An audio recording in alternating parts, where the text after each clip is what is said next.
Bom, o tema aqui hoje com vocês é estratégias de crescimento para o varejo não errar em 2022. Vou trazer alguma visão ampla aqui de algumas coisas interessantes. Você já me apresentou, Lúcio? É só colocar que isso que aqui à esquerda é o que a Geofusion entrega para o mercado, que é apontar onde e como as empresas podem crescer. E é algo que eu faço desde que eu saí da faculdade há mais de 35 anos. Então, sempre olhando para o mercado e ver como encontrar oportunidades, e principalmente para o varejo, né, para ver como é que ele pode crescer. Sobre a Geofusion um pouquinho, só para vocês nos conhecerem, é uma empresa que tem mais de 25 anos de atuação. Nós trabalhamos com uma coisa que se chama inteligência geográfica de mercado, ou geomarketing, location intelligence, enfim, tem vários nomes. E nós temos atualmente cerca de 350 clientes ativos na nossa principal solução, que se chama OnMaps.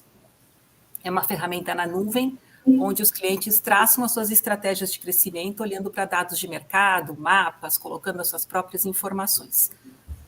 Estes são alguns de nossos clientes. O nosso foco é muito fortemente em varejo, mas a gente acaba tendo um espectro maior de todas as empresas que precisam, de alguma forma, entender o consumidor final, tomar decisões do que eu vou falar um pouquinho, que é o fator onde, elas precisam da inteligência geográfica nesse processo de tomada de decisão, e é ali que nós contribuímos. Então, tem muitas empresas também, indústrias de bens de consumo, o setor de ensino, mídia, out of home, que são, né, os outdoors e tudo mais. Então, esse tipo de empresa precisa entender as cidades no detalhe para tomar melhores decisões. Então, como eu conversei com vocês, né, eu vou falar um pouco de estratégias de crescimento, e quando a gente fala de estratégias de crescimento e varejo, a palavra expansão surge quase que naturalmente. E expansão, no ponto de vista da Geofusion, tem dois caminhos, né? Uma expansão, que é aquela que vem imediatamente, acho que na mente da maioria das pessoas, que é, vamos expandir. Então, o varejo pensa em expansão, ele pensa em, por exemplo, abertura de novos pontos de venda.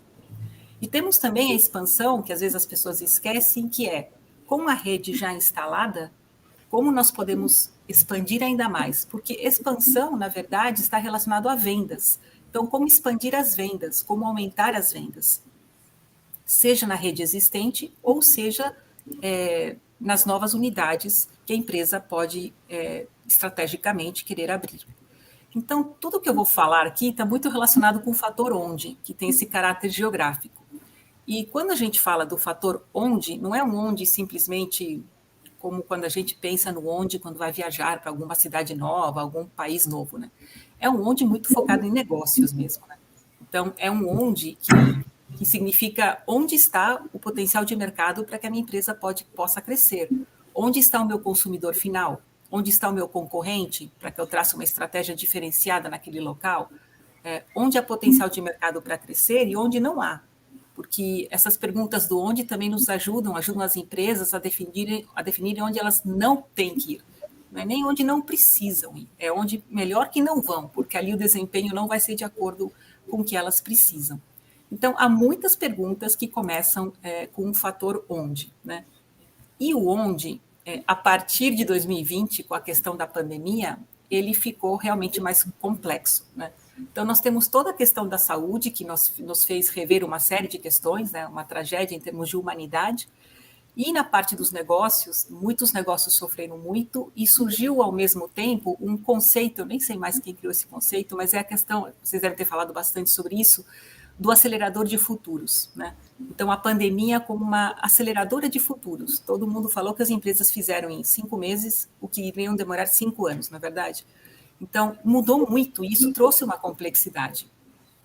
A questão da crise, ela pode fazer com que você fique paralisado ou que você realmente acelere algumas ações que você tinha engavetado, alguns planejamentos que você tinha engavetado na gaveta e você os coloque em prática. E foi muito isso que aconteceu. Então, no caso do varejo especificamente, nós vemos várias mudanças que aconteceram, mas não porque o varejo simplesmente desejou mudar, é porque o consumidor mudou. Então, a gente vê na questão da pandemia que ela trouxe uma sensação assim de uma necessidade, né, de maior velocidade por parte do consumidor final quanto ao que ele espera do varejo. Então, ele espera receber um produto num piscar de olhos na sua casa, né? Ele espera um outro tipo de atendimento. Ele espera também que o varejo se modernize até com seus canais, né, para atender esse consumidor que quer mais conveniência, mais velocidade. que parou de circular tanto, né, e quer que aquele bairro, por exemplo, tenha mais aquilo que ele precisa, o varejo foi se adaptando.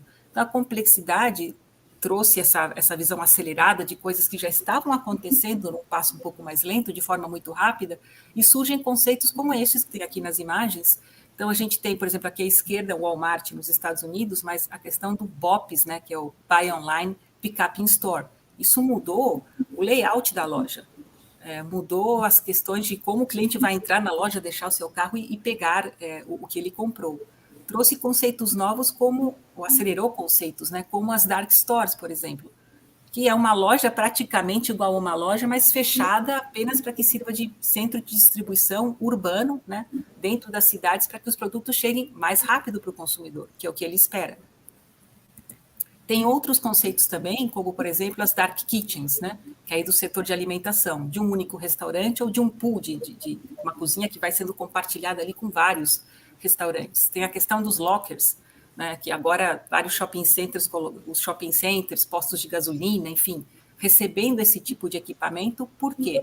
Porque o consumidor final quer mais rapidez, né? Quer mais facilidade de fazer a sua compra e tem essa conexão no mundo online e no mundo offline. Mas, de qualquer maneira, o que a gente vê é que o consumo ele sempre ocorre em algum lugar. Então, essa conexão existe, está acelerando tudo de uma forma muito intensa, as empresas foram se preparando para isso, algumas, outras não. E a Geofusion entra aqui com essa questão do lugar, ele continua sendo de extrema relevância.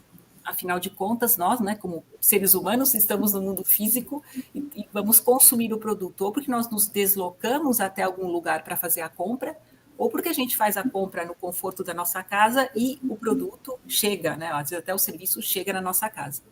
Então, o fator onde continua sendo relevante.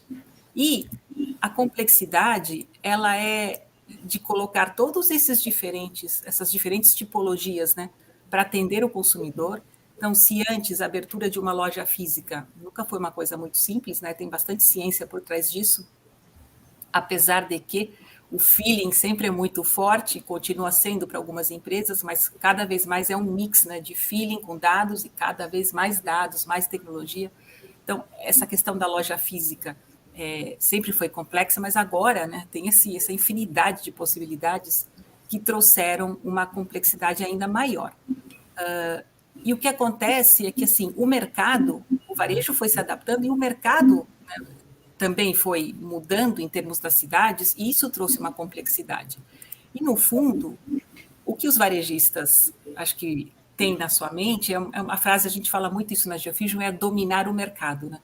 Então, o que é dominar? Eu acho legal essa palavra, que ela tem duas vertentes. Né? Um é dominar de conquistar, não no sentido pejorativo, mas sim de conquista, assim, do market share que você quer aumentar como empresa, né? É um mercado novo que você quer conquistar, uma cidade nova, um público-alvo diferente. Então, esse dominar de conquistar. E tem o dominar também de ter um pleno conhecimento, de ter um domínio.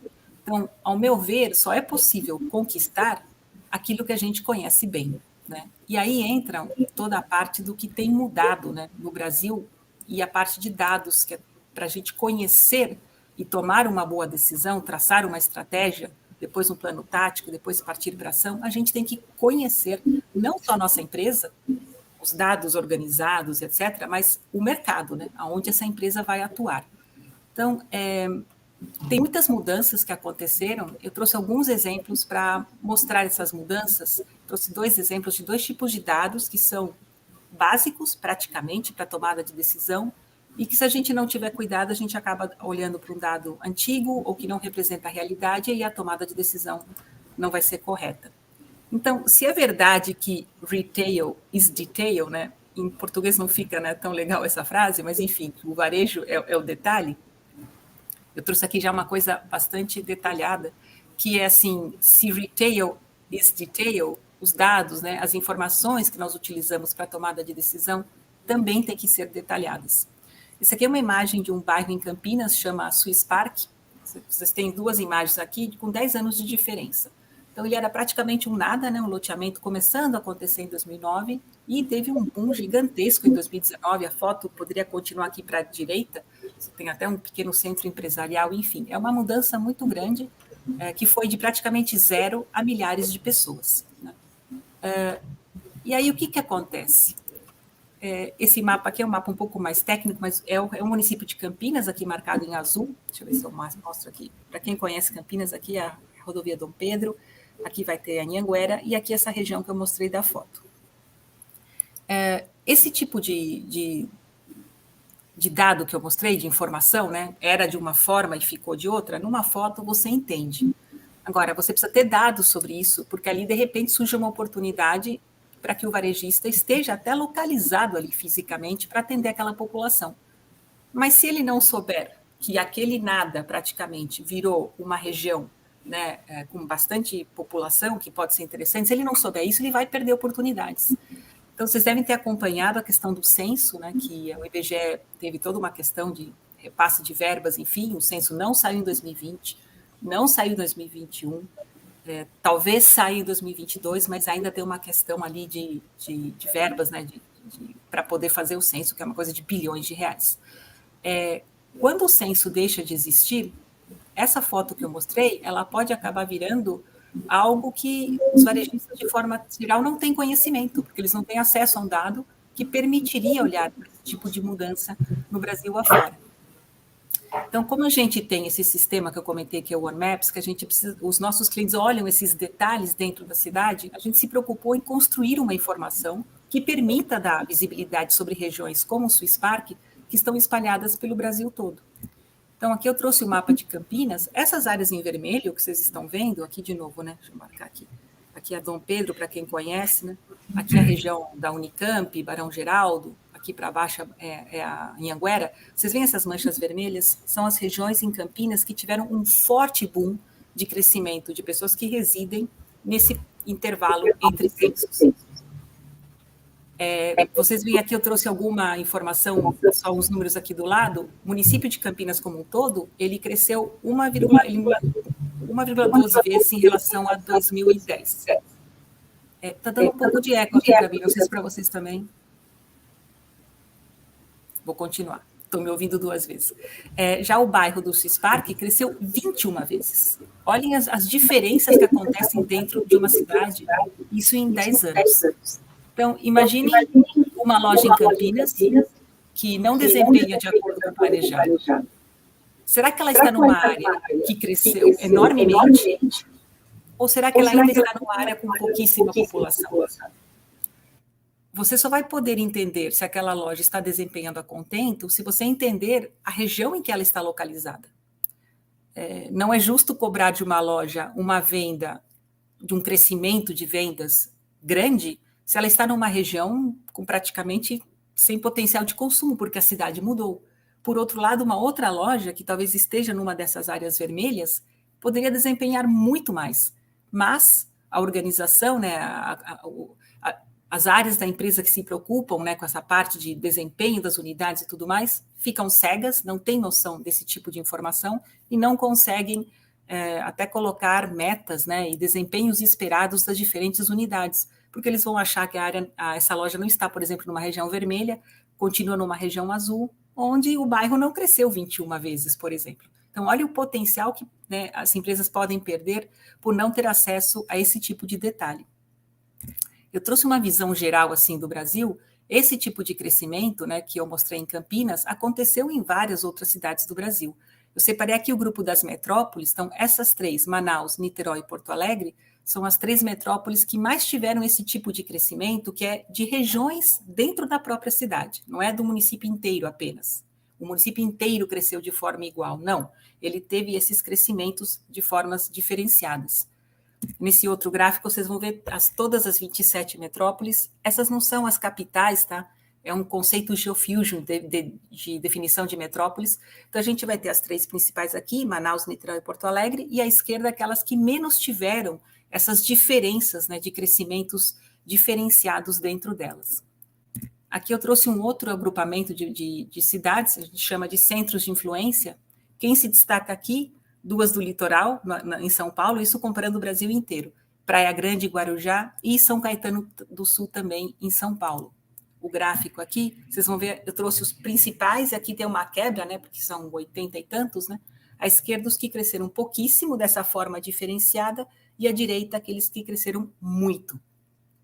Então, uma rede já implantada precisa olhar isso, né, por dentro da cidade para entender a dinâmica daquele mercado, até reposicionar lojas, abrir, fechar, enfim. A cidade é viva, ela muda, né? Então, a gente precisa acompanhar isso para ter boas estratégias de crescimento. Aqui é uma visão geral, no total dos 5.570 municípios que o Brasil tem, 370, que é o que eu mostro na tabela, cresceram dessa forma diferenciada dentro de cada cidade. E aí tem uma classificação nossa que vai desde até as cidades menorzinhas, a gente chama de Brasil rural, Brasil carente, enfim, até as metrópoles que eu mostrei para vocês. Então, isso é só demografia, né? Aqui a gente poderia falar de faixas de renda, idade, enfim, a gente poderia pensar no público-alvo de cada marca, né? De cada bandeira, enfim, para entender essas mudanças que aconteceram dentro de cada cidade. Um outro dado que é extremamente importante, que também mudou muito, é o dado de potencial de consumo. Potencial de consumo, na verdade, é o dinheiro que as famílias têm no bolso, né, para consumir diferentes categorias de alimentação no domicílio, combustíveis, enfim, assim vai.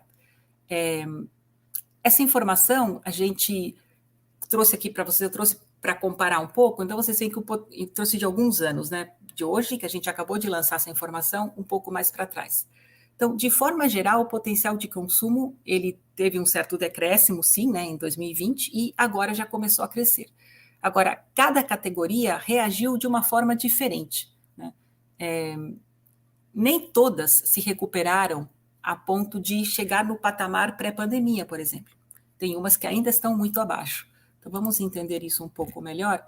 Esse gráfico tem bastante informação, mas vamos lá. Eu marquei, tem a cor, as 3 barras, né? Então, azul escuro é o quanto que o potencial de consumo numa categoria específica. Aí vocês veem os nomes das categorias embaixo. Então, vamos pegar, por exemplo, a primeira aqui da esquerda. Alimentação fora do domicílio. A gente tem quanto que essa categoria cresceu em dinheiro de 2019 em relação a 2018, que é a primeira cor, depois 19 para 20 e 21 e 20 para 21. Eu marquei com uma bolinha rosa aqui abaixo do eixo X. Se vocês verem por alimentação no domicílio, vestuário e calçados, são aquelas que tiveram o menor crescimento, né, que caíram, né, tiveram um decréscimo no momento da pandemia. Então, o que caiu muito alimentação fora do domicílio são restaurantes e bares, vestuário e calçados, as pessoas circulando menos, tiveram menos compras em relação a isso. A bolinha rosa no topo indica as categorias que mais cresceram no ano 1 da pandemia. Então, se a gente pegar aqui, mobiliário e artigos do lar, deixa eu apontar aqui, mobiliários e artigos do lar, alimentação no domicílio, o oposto de alimentação fora, né? Construção e bricolagem, bebidas, e para cá, eletrodomésticos e equipamentos, e fumo, são categorias que cresceram bastante, né, no ano da pandemia em relação ao ano anterior. Já em azul claro, a gente vê quem mais cresceu agora, neste ano, em relação ao ano passado. Então, se eu pegar aqui alimentação fora do domicílio, olhem o crescimento enorme em relação ao ano passado. O que acontece é que, como caiu muito, ele tem um crescimento forte. Agora, será que esse setor se recuperou em relação ao ano anterior? Eu trouxe um outro gráfico, por exemplo, e olhem só aqui. Aqui, o que eu mostro? 2021, que é hoje, em relação a 2019, que é o ano pré-pandemia. Então, esses setores onde eu coloquei uma bolinha são aqueles que ainda não se recuperaram, ou seja, em volume de dinheiro, eles estão menores do que em 2019. Então, a alimentação fora do domicílio, apesar de ter crescido muitíssimo em 2021, em relação ao ano passado, ele ainda está num patamar mais baixo do que ele era.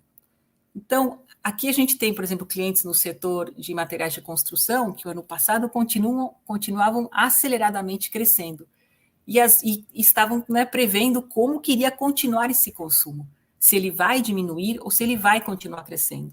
E a gente pode ver aqui, de 2021 para 2020, se eu pegar aqui, vou pegar aqui o material de construção, aqui, por exemplo, ó, ele continua crescendo, né? Então, alguns setores, eles não decresceram, eles só foram crescendo. Outros tiveram golpes fortíssimos e começam a se recuperar.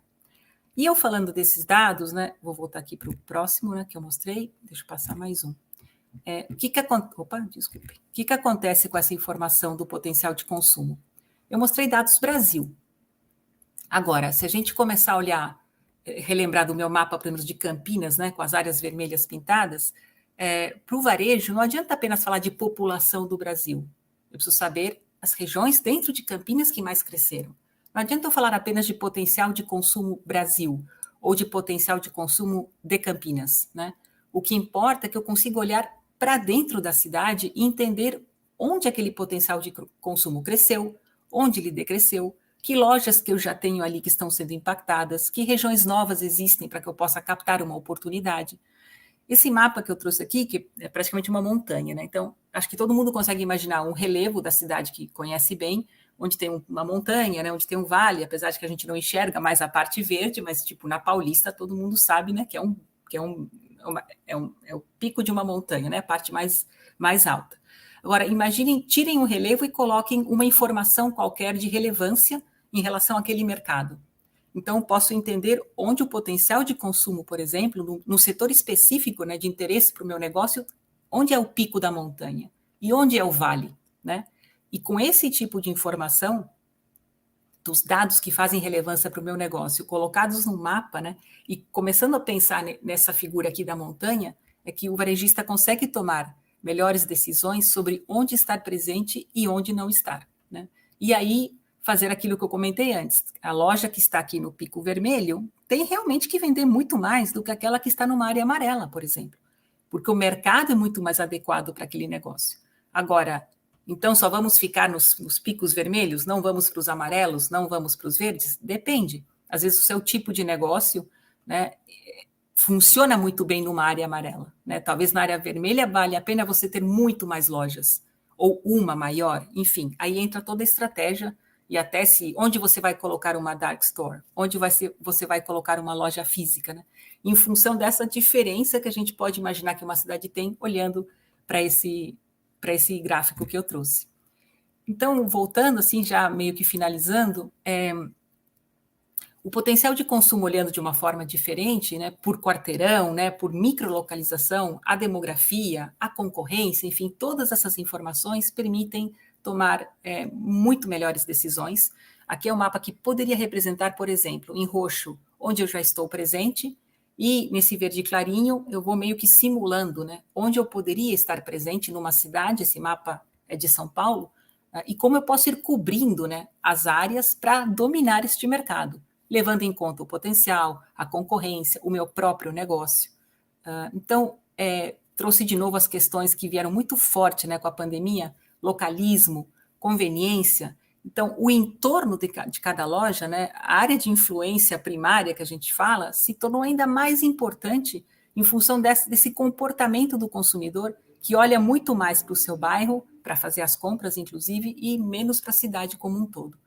Então, cada bairro tem um perfil, cada quarteirão tem um perfil, e a tomada de decisão sobre onde colocar cada loja, cada CD, sobre onde fazer ações de marketing, sobre onde alocar, de repente, vendedores, no caso não do varejo, mas talvez de uma indústria, né? Onde implantar um sistema de coleta com uma loja, com mini centro de distribuição, para que o cliente já vá lá e retire. Todas essas tomadas de decisão do varejo, que são extremamente detalhistas, precisam considerar 3 aspectos, né? Primeiro, dados com qualidade. Hoje é muito fácil encontrar informações, a gente até é massacrado, né, por tanta informação que a gente recebe, mas o dado tem que ser com qualidade, atualizado, né? Não podemos negar que a tecnologia só vai facilitar, né, o manuseio disso tudo e até o grau de inteligência que a gente consegue extrair, né, das análises de tantas informações que nós temos, tanto do nosso próprio negócio como do mercado. E aí essa inteligência que eu coloquei por último é a inteligência humana, né? Então tem a inteligência de máquina, machine learning, a inteligência artificial que todos falam, mas a inteligência humana é aquela parte que permite misturar tudo isso e realmente que as empresas tomem melhores decisões, com dados assertivos, com conhecimento do seu negócio, com conhecimento do mercado. Era isso assim que eu queria trazer para vocês, para a gente poder conversar um pouco sobre esse assunto que para mim é apaixonante, da inteligência geográfica do mercado e da importância, né, de ter dados para tomada de decisão.